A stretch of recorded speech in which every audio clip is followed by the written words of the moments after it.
Our second reader tonight is Jackson Machado-Nunes. Jackson is 20 and about to begin his third year of fine arts creative writing.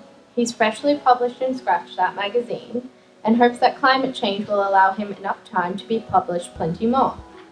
I also have some exciting news concerning Jackson coming up later, so make sure you stick around for the special announcement. Everyone, please welcome Jackson to the stage. I'm going to be reading a small poetry collection called Whispers in the Dark. This first poem is called That Night Story. His touch like a flavour, in the way that it lingered, in the way that I tingled, in the way that I wanted more. In the days that followed, all I wanted was to do it again. Just to be back there and to feel it all again. From the beginning, from the middle, from the end. All of it. I can't remember what I was thinking before, what I expected. I can't remember not expecting it, but how could I have known? The way that time stopped, like never before. Not a minute mattered. I didn't care whether each second took an hour, or if for every minute I lost a year. Life didn't matter. The past didn't matter. Every conversation we had ever had didn't matter. Any other person I'd ever met didn't matter. I forgot about it all. Maybe that's the issue. The way that society melted, my relationships forgotten, my hobbies forlorn, my responsibilities neglected. And yes, that sounds so incredibly freeing, but it ruined the next day. It single-handedly ruined my week, made every remaining second of my year feel so suffocating. The way that I became addicted, just to the thought of the memory, to the scent of my shirt, to the sound of the blinds on the window, to the scent of cigarettes in the night. All of it. I clung to all of it. The way that I tried to get away, had to get away. My sand was through with glass. You paused my time, you paused my ambition, you paused myself. Our memory was my everything, and it wasn't even happening. I was trapped in it, and it was over. I spent whole days in my room smelling my shirt and folding my clothes, writing long notes and repeatedly folding the paper. I wanted your help, your hand, your attention, your command, but you were gone. The way that you left me. Distance between us in the rain, distance between us in the cold, distance between us on red. Losing touch was losing you, and losing you was losing the feeling. The feeling that made it all worthwhile before. The feeling that I had been looking for my whole life. The feeling that in your eyes I was worth it. You took that when you took yourself back.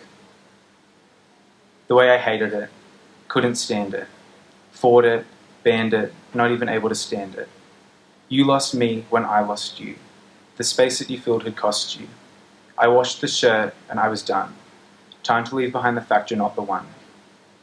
I can't stand the thought anymore. Not anymore. Your touch, no more. Your touch. I remember. Your touch. Like a flavour. In the way that it lingered. In the way that I tingled. In the way that I wanted more.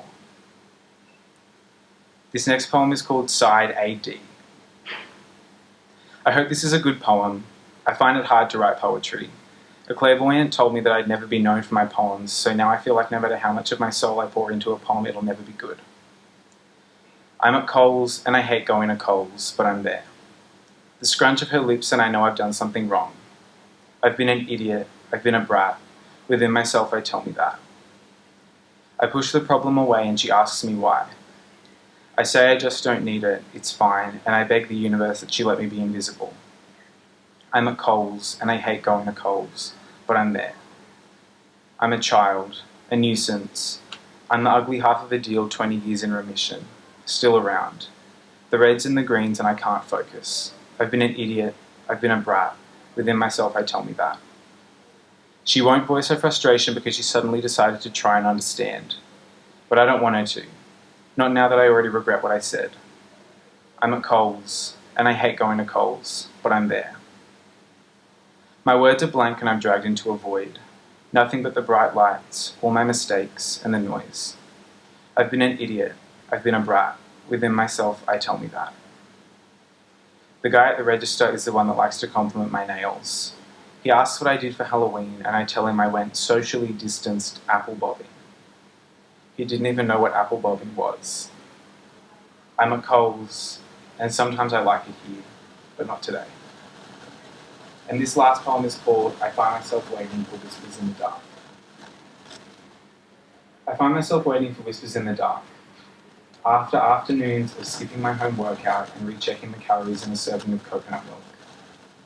After afternoons of refreshing the pages, forgetting why I opened the tab in the first place. After afternoons spent making excuses not to do the things on my to-do list because I don't feel passionate enough to really work any of this out anyway. I find myself waiting for whispers in the dark. On the nights where the shower runs hottest and I sit in the puddle on the floor waiting for it to turn cold. On the nights where I watch the popular video and envy the person for the love they took for granted. On the nights where I eat the same thing I eat for breakfast for dessert and I hope to hell that it's not as hot down there as they make it out to be. I find myself waiting for whispers in the dark. Before the mornings where vitamin D really makes a difference and it's almost as if my to-do list looks manageable. Before the mornings where I'm excited to tap my Go card and pick an outfit people might want to approach me in. Before the mornings where other people being better than me really doesn't seem so bad because I know I'm doing the best I can. I find myself waiting for whispers in the dark.